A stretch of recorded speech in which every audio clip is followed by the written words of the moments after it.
Shalom warga kerajaan, to have a wonderful life, rahasianya lebih berbahagia memberi dari menerima.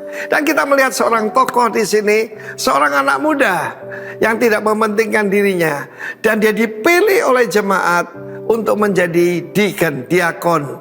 Diakon itu apa? Pelayan. Semua orang mau jadi bos, semua orang mau jadi cukong. Tapi sedikit sekali yang mau jadi pelayan. Dan apa pelayanannya? Tidak kelihatan, tidak mengkilat, tidak moncer, yaitu mengurus janda-janda tua dalam pembagian, yaitu makanan mereka, kehidupan mereka. Dan itu dia lakukan. Itu pelayanan diakonia. Saudara, salah satu mereka adalah Philip. Ada 7 orang dipilih. Dari kurang lebih 10.000 orang ya, waktu itu jemaat dipilih cuma 7. Jadi ini orang-orang istimewa. Dia punya honest report, punya nama baik di luar jemaat, penuh Roh Kudus, penuh hikmat, penuh dengan anugerah. Dan ketika terjadi aniaya hebat, Kisah Rasul 8 ayat yang pertama, maka Philip pergi ke Samaria. Dia tidak memikirkan dirinya sendiri. Aku masih muda, aku belum menikah, dan sekarang ini mengalami aniaya karena mengikut Yesus. Dan di sana terjadi revival. Tuhan selalu memakai orang yang tidak mementingkan dirinya sendiri. Dan banyak orang menyerahkan diri, termasuk yaitu tukang sihir di Samaria. Ya, apa yang terjadi? Orang yang dianggap berpengaruh bertobat. Dan dia tanda orang rendah hati dan selfish. Dia tidak akui itu sebagai pelayanannya. Dia memanggil pemimpinnya, itu Petrus dan Yohanes. Dan melalui Petrus dan Yohanes, orang-orang di Samaria yang dulu menolak Yesus dibaptis dalam Roh Kudus. Setelah itu apa yang terjadi? Seorang malaikat dipakai oleh Tuhan, dan Roh Kudus memerintahkan dia untuk meninggalkan Samaria yang di tengah-tengah revival itu. Untuk kemana, saudaraku? Disuruh pergi ke padang belantara, ya, bahkan Gaza, saudaraku, ya. Maka saudaraku, dia seorang yang dipimpin oleh Roh Kudus. Kalau mau dipakai Tuhan, tidak bisa selfish, tidak bisa. Selfishness akan membuat orang jauh dari Tuhan, karena itu bukan sifat daripada Tuhan. We live by dying, we lead by serving. Kita memimpin dengan melayani, and we gain by giving. Kita mendapat keuntungan, yaitu dengan apa? Dengan memberi. Karena aneh ya, bertolak belakang dengan dunia ini. Malaikat Tuhan berkata, bangun, berangkat ke sebelah selatan menuju Gaza. Jalan itu jalan yang sunyi. Dan ketika dia taat, dia bertemu dengan seorang Ethiopia. Dan dia adalah orang pertama yang dari keturunan Ham menjadi orang percaya. Dalam Kisah Rasul 9 selanjutnya, itu keturunan dari Yafet, yaitu Cornelius, menjadi orang percaya. Dan kita tahu bagaimana selesai dia melayani pejabat dari Ethiopia ini, dia diraihkan pergi ke Asdod. Asdod juga kota di daerah Gaza, saudaraku. Ya, apa yang terjadi? Kemudian kita baca Kisah Rasul pasal 21, ada reward daripada Tuhan buat orang yang selfless. Bagaimana dia sampai ke Kaisaria? Catatannya 25 tahun dia ada di sana, sampai ketemu Rasul Paulus. Dan dia punya 4 orang putri yang hebat, anak darah, 4 virgin. Ya, 4 virgin, ada hidupnya suci, dan mereka semua bernubuat. Apa ukuran seorang hamba Tuhan? Kedekatannya, ketaatannya kepada Tuhan. Make yourself available. Hiduplah selfless, dan keluargamu akan diberkati. Anak-anakmu menjadi hamba-hamba Tuhan. 4 orang anak darah yang semuanya bernubuat. Jangan percaya mesti ada satu yang ngaco. 4-4-nya semua dipakai Tuhan. Karena Tuhan memberkati keluarga kalian, warga kerajaan Allah. In Jesus name, amin. Bulan ini masih dengan tema kita, yaitu living selflessly. Saya percaya bahwa setiap daripada kita sudah mendengar, ini udah minggu yang keberapa nih? Ini udah minggu yang ketiga. Ya, minggu yang ketiga. Bukan berarti bahwa minggu yang ketiga kita sudah selesai dengan pelajaran ini. Selamanya sampai kita dipanggil Tuhan, sampai kita tutup mata, ini masih terus kita belajar. Nah, kita mau lihat nextnya, living selflessly. Saya lihat di Lukas 6:35. Lukas 6:35 dikatakan, kamu akan mendapat pahala besar. Kamu akan menjadi anak-anak Allah yang maha tinggi. siapa di sini yang mau mendapat pahala besar dan mau menjadi anak-anak Allah yang Maha Tinggi?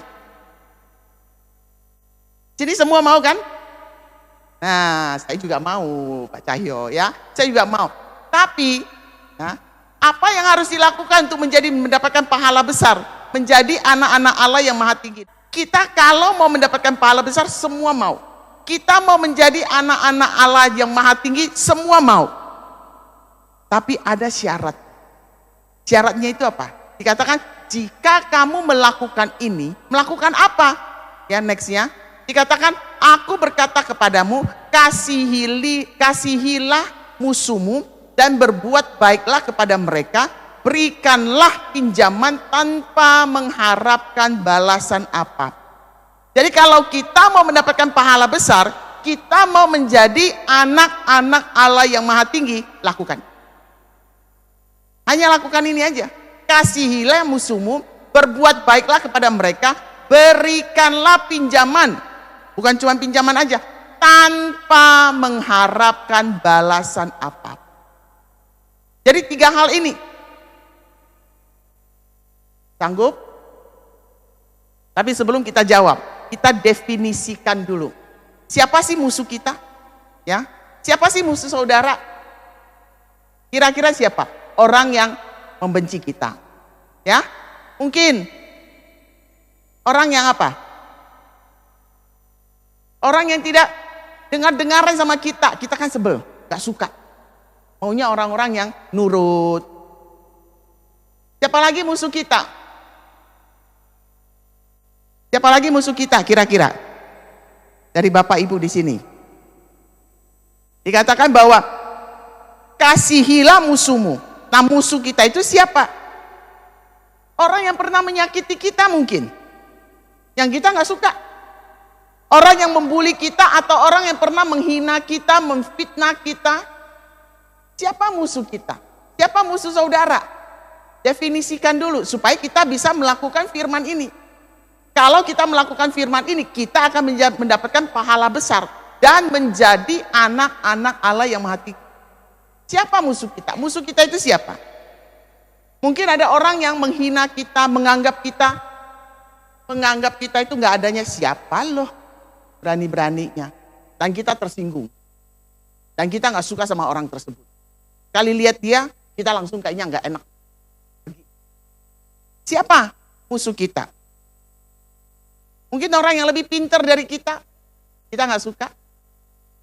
Orang yang lebih cantik dari kita, lebih gagah dari kita, siapa musuh kita? Musuh saudara itu siapa kira-kira?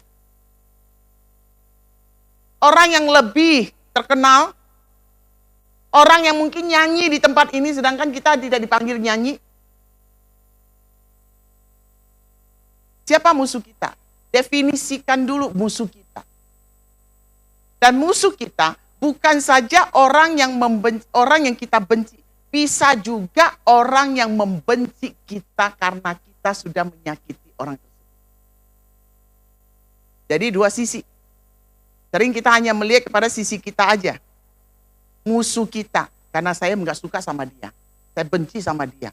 Dia nggak hormatin saya. Dia nggak menghargain saya. Dia seenaknya aja. Datangnya cari muka di sini. Oh, saya nggak suka sama dia. Bisa juga kita. Oke, kasihilah.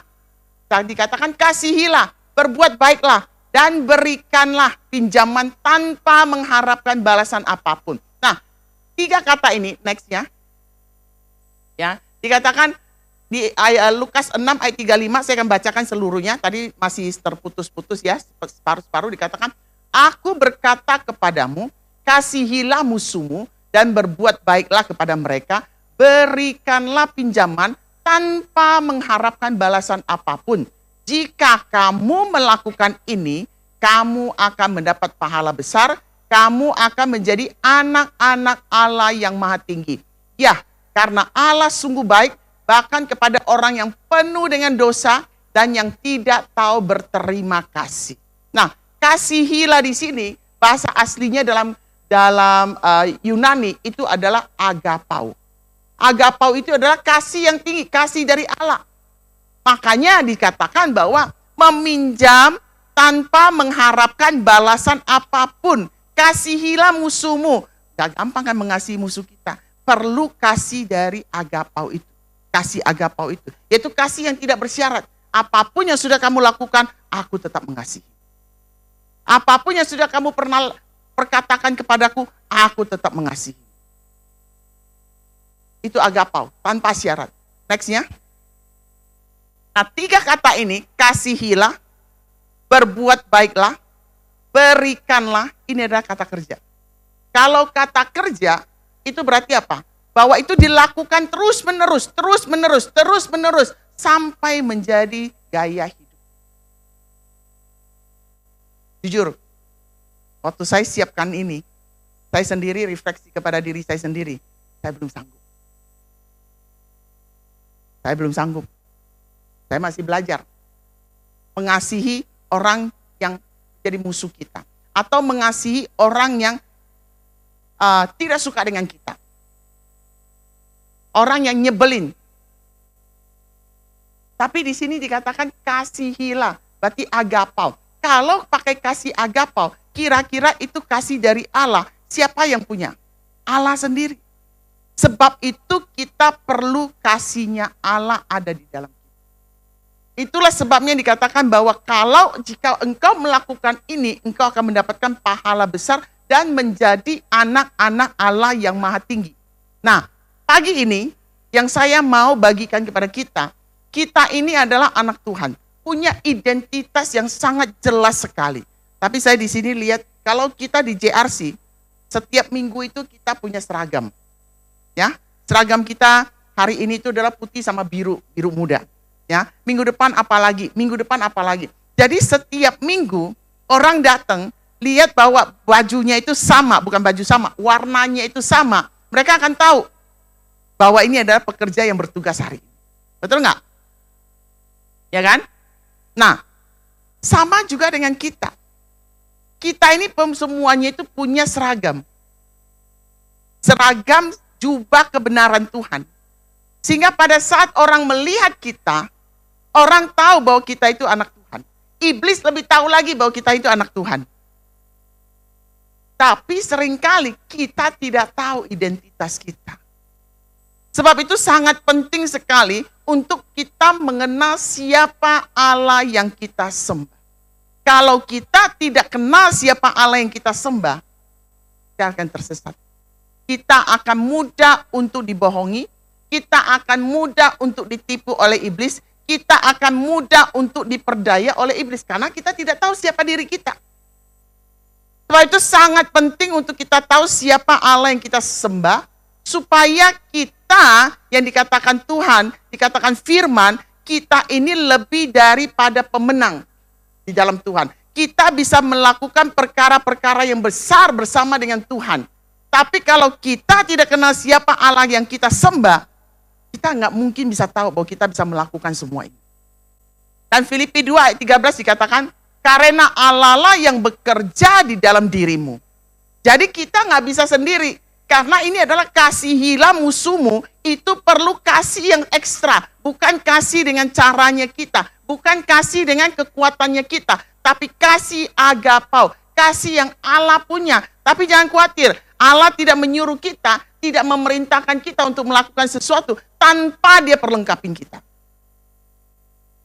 Filipi 2 ayat 13 dikatakan, karena Allah lah yang bekerja di dalam dirimu. Bekerja itu energeo, energi. Dia yang memberikan kita energi untuk bisa mengasihi. Dia yang memberikan kita energi untuk melakukan apa yang sudah dia tulis dalam buku kehidupan saudara Bapak Ibu di sini. Sehingga bisa menggenapi.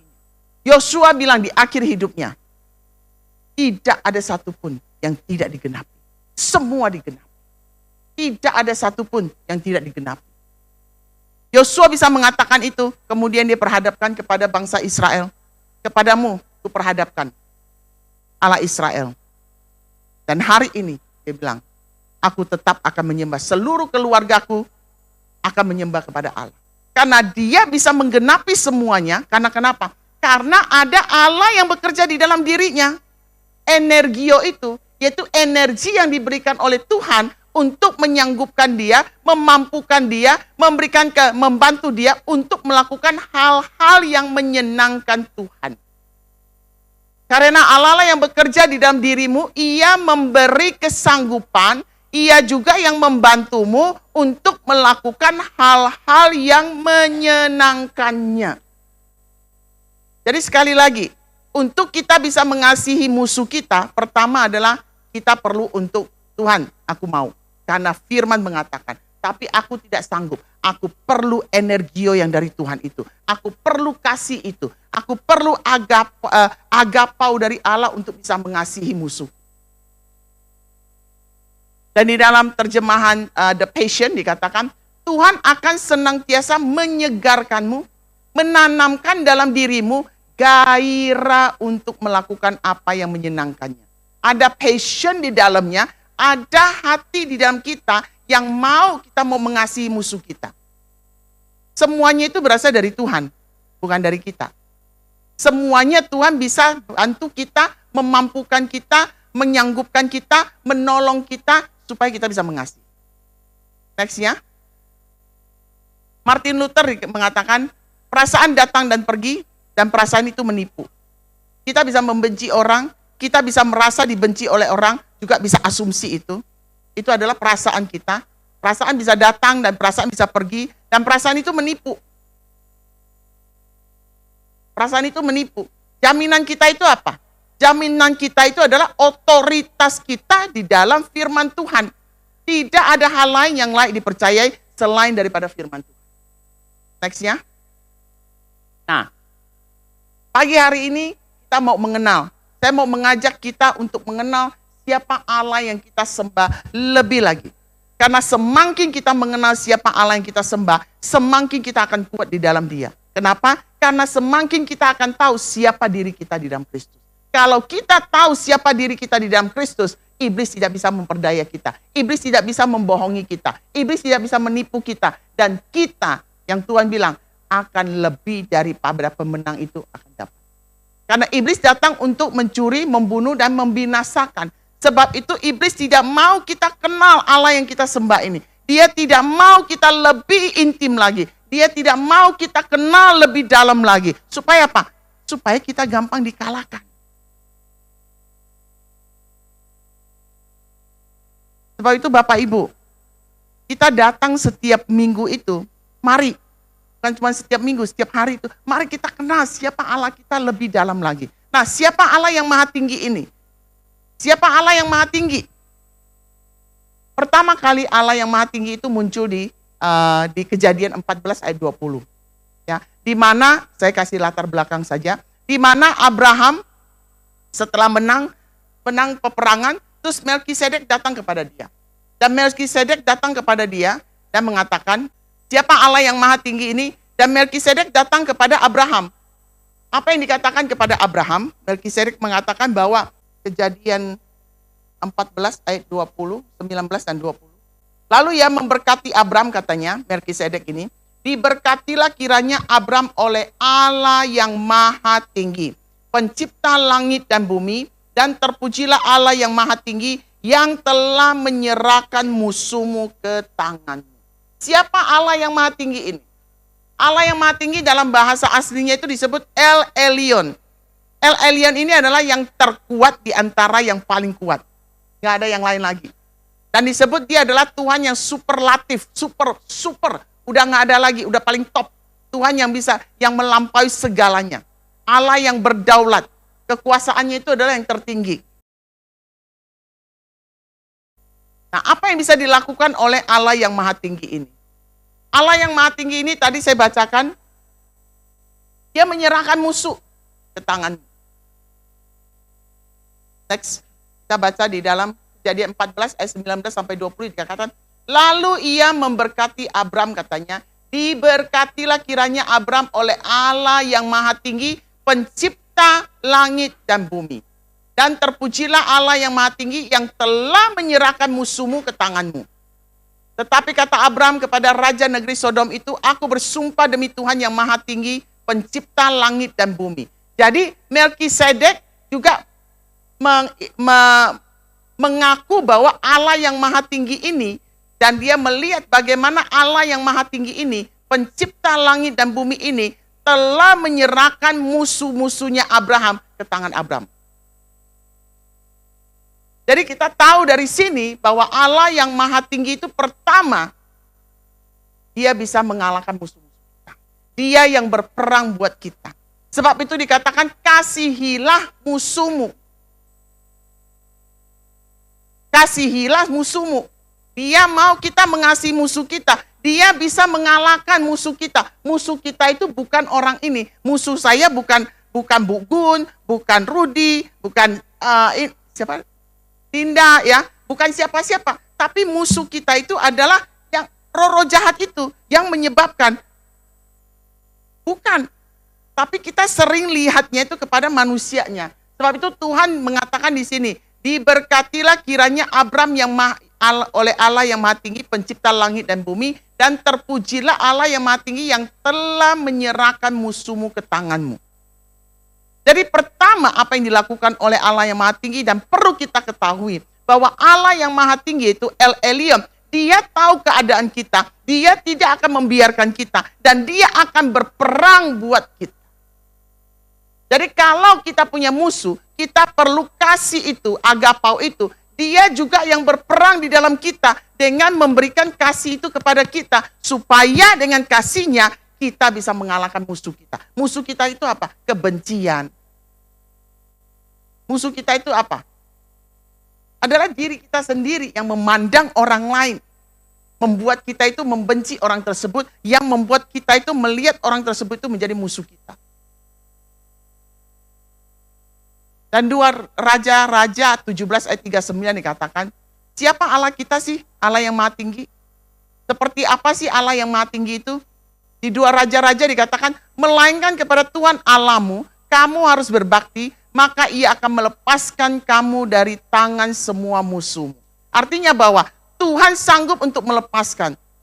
Tuhan sanggup untuk melepaskan musuh-musuh kita. Tuhan sanggup untuk berperang, karena salah satu pada saat kita mengikat perjanjian, pada saat Abraham mengikat perjanjian dengan Tuhan, Tuhan katakan kepada Abraham, Abraham, akulah Tuhan Allahmu. Aku yang akan berperang buat engkau. Ya?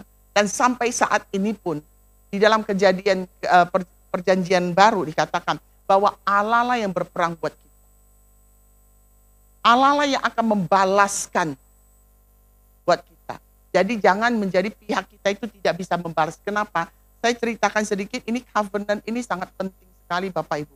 Covenant itu pada saat Allah membuat perjanjian dengan Abram, dia belum menjadi Abraham. Nah, Abram ini tidak mengikat perjanjian, tapi karena Allah mengasihi Abram, dan dia punya rencana yang begitu indah, yaitu untuk lewat Abraham, itu akan keluar seorang juru selamat. Sehingga Tuhan dengan sengaja mengikat perjanjian dengan Abram. Dan perjanjian itu, yang Tuhan ikat di Kejadian 15, itu Tuhan ikat sengaja, dan itu tidak bersyarat. Kenapa? Karena inisiatornya adalah Tuhan Allah sendiri. Dan apa artinya? Bahwa apapun yang terjadi dengan bangsa Israel, Tuhan tetap harus membela Israel. Apapun yang terjadi dengan pihak daripada manusia ini, mengikat perjanjian dengan Tuhan, artinya Tuhan harus membela mereka. Tuhan harus berperang buat mereka.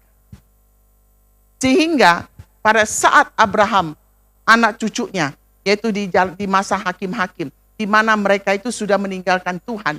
Ya, di masa hakim-hakim itu, kitab hakim-hakim kita baca, mereka meninggalkan Tuhan. Padahal Tuhan bilang, jangan pernah meninggalkan Tuhan. Jangan kawin dengan bangsa yang ada di Kanaan itu.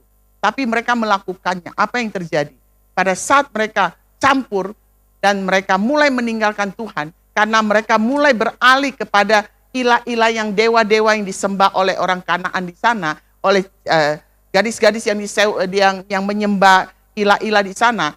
Dan kemudian karena mereka keluar dari perjanjian itu, mereka tidak dalam covering lagi. Dan saat mereka tidak dalam covering, yang terjadi adalah mereka kembali diserang oleh bangsa-bangsa lain, dan mereka menjadi sasaran daripada panah-panah api itu dalam hidup mereka. Dan sebab itu mereka jatuh miskin.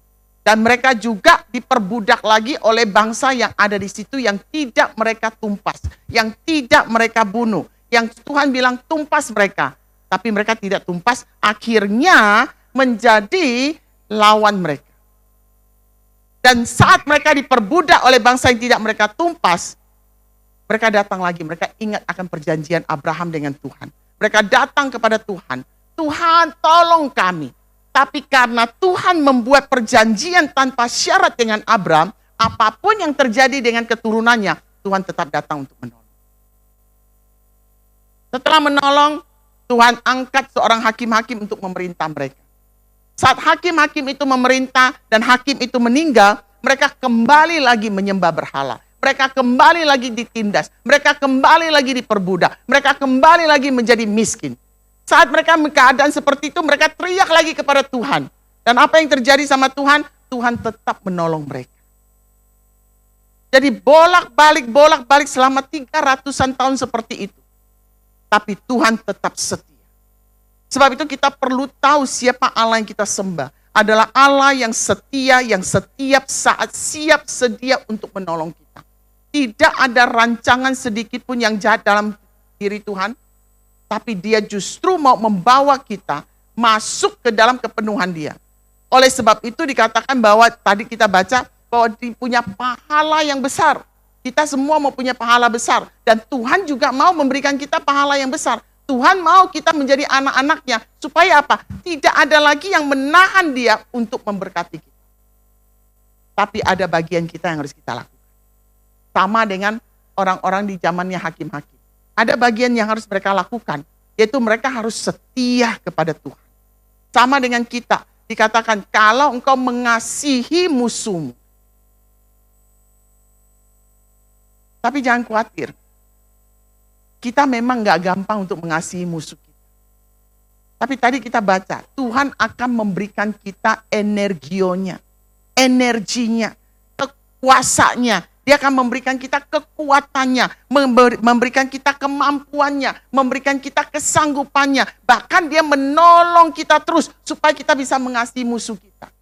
Kenapa perlu untuk mengasihi musuh kita? Supaya mendapatkan pahala yang besar. Jadi Tuhan tidak pernah menahan-nahan apapun dalam hidup kita. Yang menahan kita adalah diri kita sendiri. Dan di 2 Raja ini katakan, kalau kamu harus berbakti, maka ia akan melepaskan kamu dari tangan semua musuhmu. Yeremia 39 dikatakan, pada waktu itu juga, demikianlah firman Tuhan, aku akan melepaskan engkau tidak akan diserahkan ke dalam tangan orang-orang yang kau takuti, tetapi dengan pasti aku akan meluputkan engkau. Engkau tidak akan rebah oleh pedang, nyawamu akan menjadi jarahan bagimu, sebab engkau percaya kepadaku, demikianlah firman Tuhan. Jadi Allah yang maha tinggi itu akan meluputkan kita dari musuh kita. Allah yang maha tinggi itu akan melepaskan kita dari musuh-musuh kita. Dari tangan orang-orang kita takuti. Saya nggak tahu di dalam hidup kita. Mungkin kita tertekan, mungkin kita ada trauma sama orang-orang sekitar kita. Tuhan bisa melepaskan kita. Tuhan bisa meluputkan kita. Yang pertama kita harus tahu bahwa Allah yang maha tinggi selalu berpihak kepada kita. Allah yang maha tinggi, dia berpihak kepada kita sehingga dia mau berperang buat kita. Supaya musuh kita bisa dikalahkan. Next. Apa yang dilakukan oleh Allah yang maha tinggi? Selain dia menyerahkan musuh kita ke tangan kita, dia juga mau kita menggenapi tujuannya. Tuhan mau kita menggenapi semua tujuan yang Tuhan sudah tulis dalam buku kehidupan setiap daripada kita. Setiap kita sebelum kita dilahirkan, Tuhan sudah tulis. Apa yang akan dilakukan? Apa yang akan dilakukan? Apa yang akan dilakukan? Bahkan pada hari-hari apa, seperti apa, Tuhan sudah tulis. Dan semuanya itu indah. Tidak ada satupun yang tidak indah. Tapi kembali lagi, yang bisa menggenapi tujuannya selain Tuhan push terus adalah kita sendiri. Bagaimana caranya? Yaitu mengasihi musuh kita. melakukan yang baik, dan memberikan, bukan cuma memberikan pinjaman secara uang, tapi memberi tanpa pamrih, memberi tanpa mengharapkan balasan kembali, memberi tanpa menuntut untuk ada kembali. Nah ini kalau dalam kepribadian ya, kalau dalam kepribadian manusia, yang paling kasihan sebenarnya orang yang berkepribadian ungu. Ya, orang yang berkepribadian ungu ini, yaitu melankolis, adalah orang yang sangat detail sekali. Maunya semuanya itu rapi. Nah, orang-orang seperti ini dalam kepribadian, mereka seringkali itu melakukan dengan hati yang tulus sekali. Mereka melakukan dengan all out gitu loh. All out dalam melakukan segala sesuatu.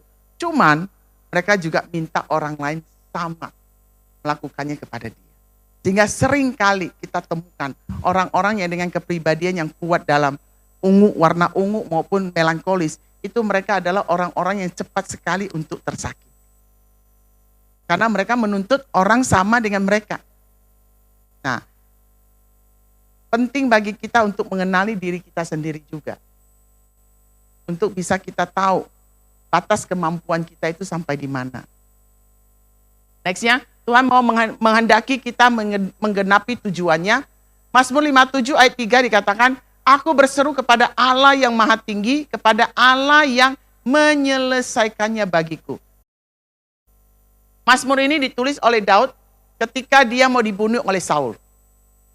Jadi dia berteriak kepada Tuhan, minta pertolongan Tuhan, dan dia berseru kepada Allah yang maha tinggi, El Elyon, kepada Allah yang bisa menyelesaikan baginya, kepada Allah yang bisa menggenapi tujuannya. Dia minta, Tuhan, Engkau adalah Allah yang maha tinggi. Engkau sanggup untuk menggenapi semua tujuanmu dalam hidupku. Dia tidak akan mati. Ya, di dalam NLT dikatakan, aku berseru kepada Tuhan yang maha tinggi, kepada Tuhan yang akan menggenapi tujuannya bagiku. Jadi yang bisa menggenapi, yang menolong kita untuk menggenapi setiap tujuan dalam hidup kita itu adalah Allah yang maha tinggi ini.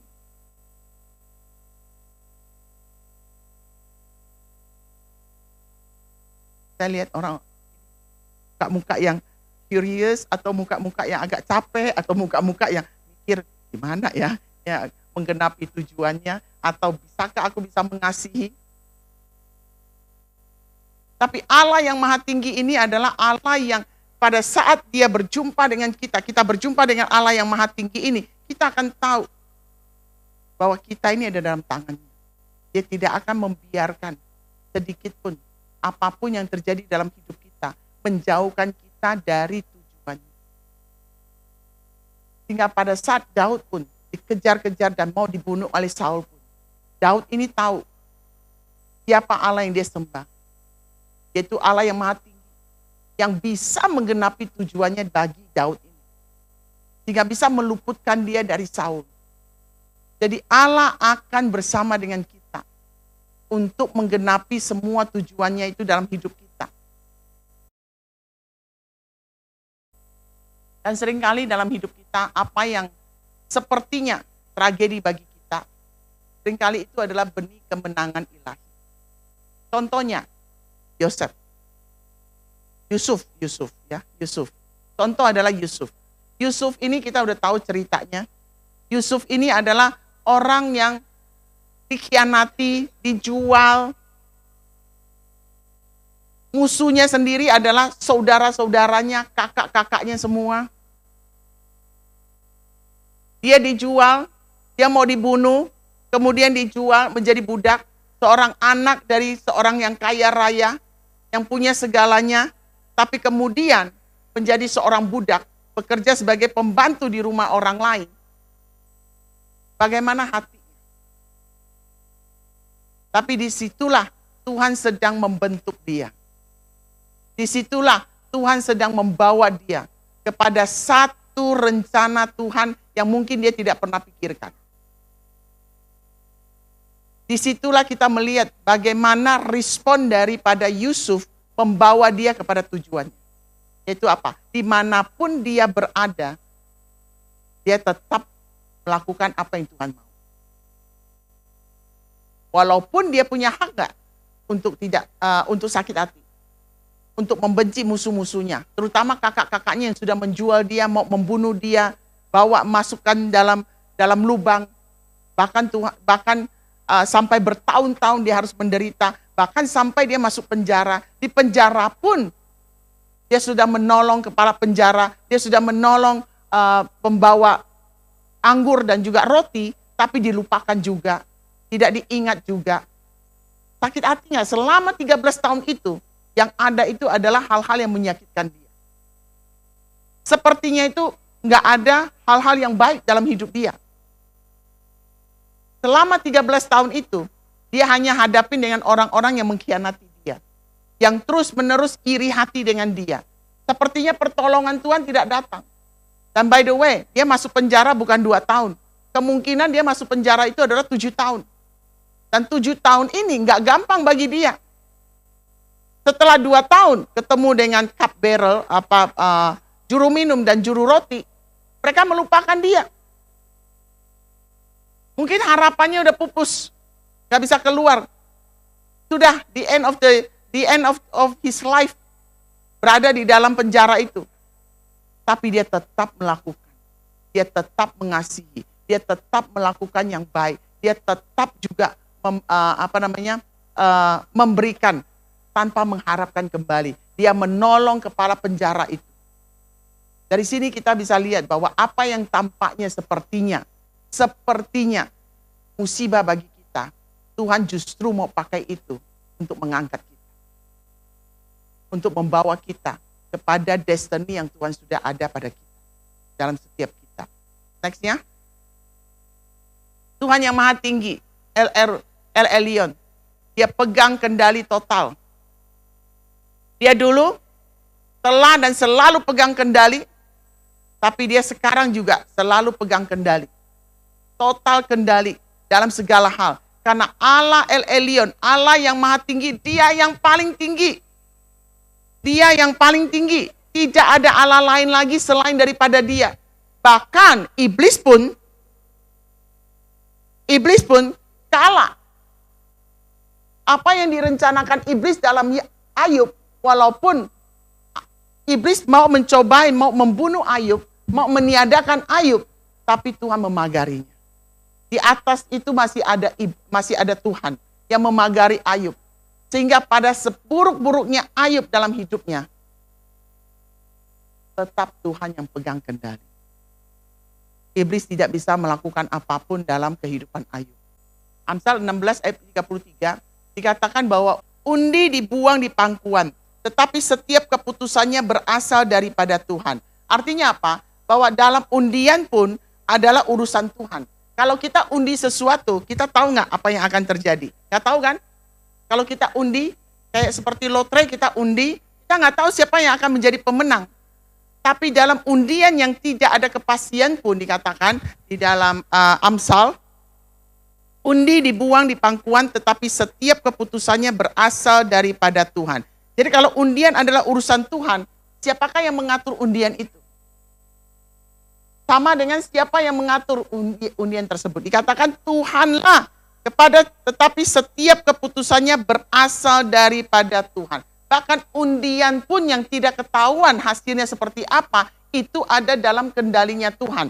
Sama dengan kita, siapakah yang mengatur hidup kita? Jika pengundiannya itu sederhana sedemikian aja dituntun oleh Tuhan, lebih-lebih lagi peristiwa-peristiwa dalam seluruh hidup kita dituntun dan tidak lepas dari pengawasan Tuhan. Oleh sebab itu dikatakan bahwa mata Tuhan itu menjelajah ke seluruh bumi. Dia bukan cuma menjelajah aja, dia juga melihat siapa yang perlu pertolongannya. Dia akan mengambilkan keputusannya dalam seluruh hidup kita, terutama ketika kita diberitahu oleh Tuhan bahwa bahkan rambut kita jatuh pun seizin dia. Sehingga kalau undian aja dibuang di pangkuan tanpa tahu seperti apa, itu pun di dalam kendalinya Tuhan. Jadi apa yang bisa kita pelajari kalau kita tahu bahwa Allah yang kita sembah itu adalah Allah yang Maha Tinggi? Yang pertama adalah Allah yang mengendalikan semuanya. Dan Yusuf, dia tahu, dia kenal siapa Allah yang dia sembah. Sehingga pada saat kakak-kakaknya datang kepadanya, dia tidak menyalahkan. Dia tidak menyalahkan musuhnya, yang harusnya menjadi musuhnya. Tapi dia mengasihi mereka. Dengan cara apa? Kakak-kakaknya datang, dan dia bilang, bukan karena kalian, tapi karena Tuhanlah yang sudah mengirim aku ke tempat ini. Supaya apa? Manusia boleh mereka-rekakan jahat, tapi Tuhan mereka-rekakannya untuk kebaikan. Untuk apa? Untuk bangsa yang besar ini. Dia malahan memberikan ketenangan kepada saudara-saudaranya. Dan pada saat Yakub itu meninggal, mereka ketakutan. Kenapa? Karena mereka tahu kalau bapaknya meninggal, saatnya mungkin si Yusuf bisa balas dendam. Tapi yang terjadi justru Yusuf tidak balas dendam atas apa yang sudah mereka lakukan. Dia mengasihi musuhnya. Dia mengasihi saudara-saudaranya yang sudah menyakiti dia. Dengan cara apa? Dia persilakan mereka untuk tinggal di tempat itu. Dan berkembanglah menjadi satu bangsa di situ. Jadi memang Tuhan mau memakai kita. Tapi kita harus tahu siapa Allah yang kita sembah. Kita harus tahu bahwa salah satu nama Allah itu adalah El Elyon. Allah yang maha tinggi. Allah yang akan berperang buat kita. Allah juga yang akan memberikan kita kekuatan untuk bisa mengasihi musuh-musuh kita. Untuk bisa melakukan yang baik. Untuk bisa memberi dengan tanpa pamrih. Karena living selflessly artinya kita hidup bukan untuk kita lagi. Dan untuk kita tahu bahwa kita hidup bukan untuk kita lagi, kita perlu ketemu dengan salibnya. Kita perlu ketemu dengan salibnya. Mengingat kembali bahwa kita inilah yang ditebus. Kita ini adalah orang yang pernah ditebus oleh Tuhan. Mengingatkan kita kembali bahwa Dia yang berpegang kendali dalam hidup kita. Sehingga dikatakan bahwa kemanapun roh kita pergi, Dia ada di situ. Karena sekali kita ada di dalam tangannya, Dia tidak pernah akan melepaskan. Terakhir ini, satu firman yang sangat menyangkut di saya, yaitu dari awal Tuhan katakan kepada Abraham, sekali-kali aku tidak pernah akan meninggalkan. Ya, familiar ya dengan ayat ini ya. Sekali-kali aku tidak pernah akan membiarkan. Artinya bahwa Dia tidak pernah akan. Artinya apa? Dia ada bersama dengan kita terus. Betul nggak? Kalau Dia ada bersama dengan kita terus, sekarang pun ada nggak? Ada? Ada. Berarti apapun yang kita lakukan, Dia ada bersama dengan kita. Apapun yang kita lakukan, Dia bersama dengan kita. Kalau Dia ada bersama dengan kita, berarti kita ada di dalam Dia. Kalau kita ada di dalam Dia, Dia akan menolong kita untuk bisa mengasihi musuh kita. Karena kita sendiri untuk mengasihi, saya rasa susah.